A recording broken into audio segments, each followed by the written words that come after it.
नमस्कार, स्वागत है आपका न्यूज टाइम्स के इस बुलेटिन में। मैं हूं हेमलता और आइए सबसे पहले नजर डालते हैं आज के मुख्य समाचारों पर। आसाराम बापू पर लगे आरोपों के विरोध में सड़कों पर उतरे उनके अनुयायी, मंगलवार को मौन धरना दिया। धमकी मामले में पुलिस की उदासीनता से नाराज दुलाल भुइयां ने खटखटाया उपायुक्त का दरवाजा।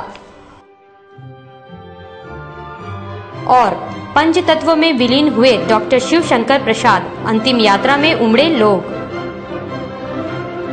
अब खबरें विस्तार से। आसाराम बापू पर लगे यौन शोषण के आरोपों से खफा उनके अनुयायियों ने मंगलवार को मौन धरना दिया। उनका कहना है कि संतों पर झूठा आरोप षड्यंत्र के तहत लगाया जा रहा है। उपायुक्त कार्यालय के समक्ष सैकड़ों की संख्या में पहुंचे आसाराम बापू के अनुयायियों ने मौन धरना दिया। आसाराम पर लगे आरोपों को झूठा व बेबुनियाद बताते हुए उन्होंने कहा कि ये एक साजिश है। श्री योग वेदांत सेवा समिति के बैनर तले धरना पर बैठे महिला व पुरुष साधक हाथों में तख्तियां पकड़े थे, जिसमें विभिन्न प्रकार के स्लोगन लिखे गए थे। आसाराम बापू पर लगे आरोपों को गलत बताते हुए विरोध स्वरूप उन्होंने काला बिल्ला भी लगाया। समिति के अध्यक्ष पन्नालाल गौतम ने मीडिया से बातचीत करते हुए कहा,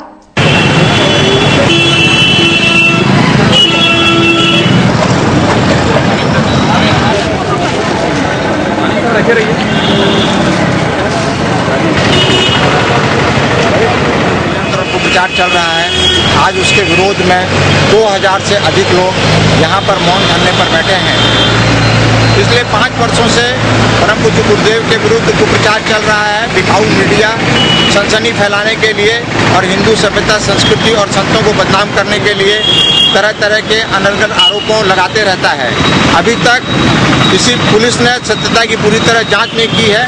पीड़िता की मेडिकल रिपोर्ट में भी कुछ नहीं निकला है, लेकिन सिर्फ सनसनी फैलाने के लिए और विदेशी कुचक्र में फंसकर पूज्य गुरुदेव को बदनाम किया जा रहा है। पूर्व मंत्री एवं झारखंड विकास मोर्चा के नेता दुलाल भुइयां ने मंगलवार को तल्ख तेवर दिखाते हुए पुलिस प्रशासन पर दोहरी नीति अपनाने का आरोप लगाया।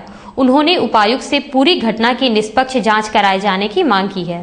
गत 24 अगस्त की रात दुलाल भुइयां के भुइयांडीह स्थित आवास पर अज्ञात बंदूकधारियों का हमला व गार्ड को अगवा किए जाने की घटना उस समय टाई फिस हो गई, जब खुद गार्ड वीरेन पासवान ने पूछताछ में पुलिस के सामने सच उगलते हुए कहा कि घटना उनकी मनगढ़ंत कहानी है, जिसमें सच्चाई नहीं है। पासवान ने कहा कि वह रात को ड्यूटी से अपने घर चला गया था और दुलाल भुइयां के भय से उसने ये कहानी गढ़ी है। दूसरी ओर मंगलवार को झारखंड विकास मोर्चा के नेता व कार्यकर्ताओं के साथ उपायुक्त कार्यालय पहुंचे दुलाल भुइयां ने इस पूरे प्रकरण को एक साजिश करार दिया और कहा कि पुलिस किसी के इशारे पर घटना में दिलचस्पी नहीं दिखा रही है। उन्होंने उपायुक्त को एक ज्ञापन सौंपते हुए घटना की न्यायिक जांच की मांग की है। दुलाल भुइयां का कहना है कि उनके गार्ड वीरेन पासवान ने कैसे अपना बयान बदल दिया, उसकी भी जांच हो। जान मारने की धमकी जो मैंने लिखा वो अपनी है चिट्ठी। मैं नेतागिरी का कोई चिट्ठी नहीं लिखा, किसी को खबर नहीं था, केवल प्रशासन को खबर थी। और वो चिट्ठी में वो ट्रेस आउट नहीं कर पा रहा अभी तक कि भाई वो क्यों नहीं कर रहे, कौन कौन से धमकी दे रहा, या कौन इसमें राजनीतिक साजिश है, बू आती है, वो बताए। क्यों धमकी दिया जा रहा, कौन लोग धमकी दे रहे हैं, क्या सरकार के साजिश है या कोई राजनीतिक तांडव है? क्या मांग कर रहे हैं? हम मांग कर रहे यही है, इसको उच्च स्तरीय जांच के लिए। और हम लोग पूरा के पूरा इसके रणनीति के बाद हम लोग बताएंगे। फिर आज का जो रणनीति हम लोग सरकार से मांग कर रहे हैं कि कौन धमकी दिया है, कौन लोग हैं, कौन लोग आया है हमारे घर में मारने के लिए।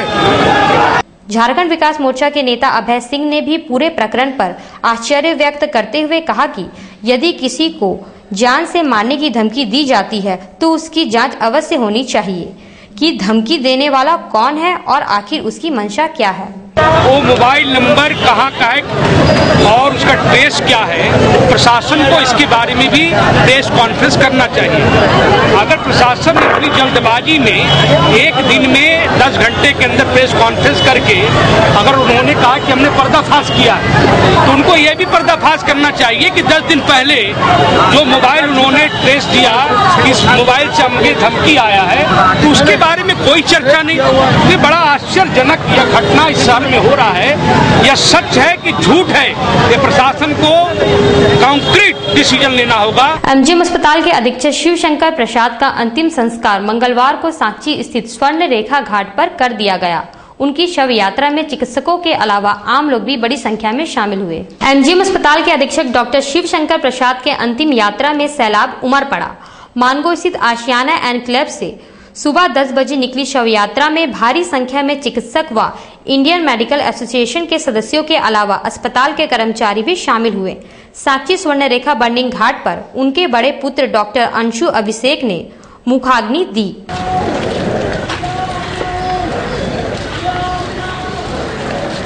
राम नाम सत्य, राम नाम सत्य, राम नाम सत्य, राम नाम सत्य, राम नाम सत्य, राम नाम।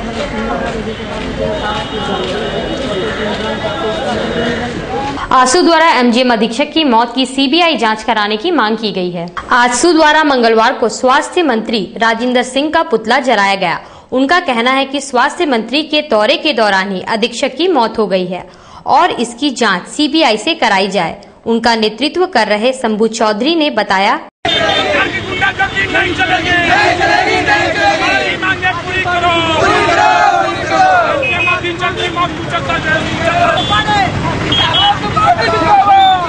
राज्य के जो मंत्री आए थे उन्होंने एमजीएम हॉस्पिटल में जाकर निरीक्षण किया था और उस निरीक्षण के दौरान एमजीएम अधीक्षक की मौत हुई है। कौन सा वर्ड उन्होंने यूज किया उस अधीक्षक पर, उस डॉक्टर पर, जिसके अंदर हार्ट पर जाकर दहशत लगा और उसकी मौत हो गई, जिसकी मैं सरकार से मांग करता हूं कि ये सीबीआई जांच का पहलू है, इसको सीबीआई जांच कर इसको उचित जो न्याय है वो होना चाहिए और समाज के बीच में पर्दा दूध के दूध पानी का पानी होना चाहिए। हल्दी पोखर में सड़क पर मकान बनाने का विरोध करने पर कुछ स्थानीय युवकों ने शाबिर अहमद को पीटकर घायल कर दिया। हल्दी पोखर में कुछ दबंग प्रवृत्ति के लोगों द्वारा मकान निर्माण का काम किया जा रहा था। स्थानीय निवासी साकिर अहमद ने उन्हें सड़क से हटकर मकान बनाने को कहा तो जमाल सहित 3-4 युवकों ने उन्हें पीटकर घायल कर दिया। साकिर अहमद इसकी शिकायत लेकर एसएसबी के कार्यालय पहुंचे। समझे कि नहीं, हल्दी पोखर पे रोड पे बन रहा है, रोड पे, समझे ना। तो हम लोग सब अमाम गए हैं, बस्ती का पूरा पब्लिक गए, जाके उसको समझाए, भाई मेरा, आप मेरा बस्ती का आदमी है, अपना कौम है, आप थोड़ा 2 हाथ छोड़ के बनाइएगा, सबका भलाई है। तो वो बोलने लगा जो आप जो है अपना काम कराना है, ठीक है, तो आप अपना जहाज से ला करके मटेरियल काम कराइए, ठीक है। रोड रहा है, दूसरे का देखना नहीं है, मेरा जमीन है, हम करेंगे। कौन होता है तुम लोग बोलने वाला? कौन मारपीट किया? मारपीट किया, जमाल किया, कमाल किया, गियास किया, इमरान किया, अफसाब किया, समझे ना। कहाँ रहते हैं? घर से हल्दी पोखर रहते हैं। घर से हमको क्या नाम है आपका? हम साकिर अहमद नाम है हमारा। कांग्रेस प्रदेश अध्यक्ष सुखदेव भगत के नगर आगमन की तैयारियां जोरों से चल रही है। मंगलवार को तैयारियों की बाबत जानकारी भरत सिंह ने दी। कांग्रेस प्रदेश अध्यक्ष सुखदेव भगत 31 अगस्त को जमशेदपुर आ रहे हैं। मंगलवार को साक्षी स्थित कांग्रेस कार्यालय में भरत सिंह की अध्यक्षता में बैठक का आयोजन किया गया, जिसमें कार्यक्रमों की रूपरेखा तैयार की गई। भरत सिंह ने बताया कि चाईबासा में होने वाले कार्यक्रम में प्रदेश अध्यक्ष भाग लेंगे। 30 अगस्त को चाईबासा में तीनों जिले को मिलाकर प्रमंडलीय सम्मेलन, कार्यकर्ता सम्मेलन का आयोजन किया गया। इसमें इस राज्य के प्रदेश अध्यक्ष आदरणीय सुखदेव भगत जी, झारखंड के प्रभारी विजय हरि प्रसाद, आदरणीय राजेंद्र सिंह जी जो विधायक दल के नेता एवं मंत्री हैं, और ऐसे ही हमारे तमाम विधायक, पूर्व विधायक, सांसद, सभी लोगों के आने की संभावना है। इसके तहत आज हम सभी लोग अपने कार्यकर्ताओं के बीच में बैठ के बातचीत कर रहे हैं कि किस तरह से इस कार्यक्रम को सफल बनाएं, ताकि आने वाले समय में लोकसभा चुनाव है, अन्य और भी चुनाव हैं, उस पर हम लोग विचार मंथन करेंगे भी और 31 तारीख को की कार्यक्रम को किस तरह सफल बनाएं। जोगा अंतर स्कूल फुटबॉल प्रतियोगिता में 50 से अधिक स्कूलों की टीमों ने भाग लिया। प्रतियोगिता जेआरडी टाटा स्पोर्ट्स कॉम्प्लेक्स में चल रही है। सिर्फ छात्राओं के लिए आयोजित उक्त प्रतियोगिता का उद्देश्य है छात्राओं के बीच खेल कूद के प्रति दिलचस्पी को बढ़ाना। एवं उन्हें भी शारीरिक तौर पर सक्षम बनाना। प्रत्येक वर्ष आयोजित होने वाली उक्त प्रतियोगिता का महत्व भी काफी बढ़ गया है। आयोजक मोहम्मद खालिद ने बताया।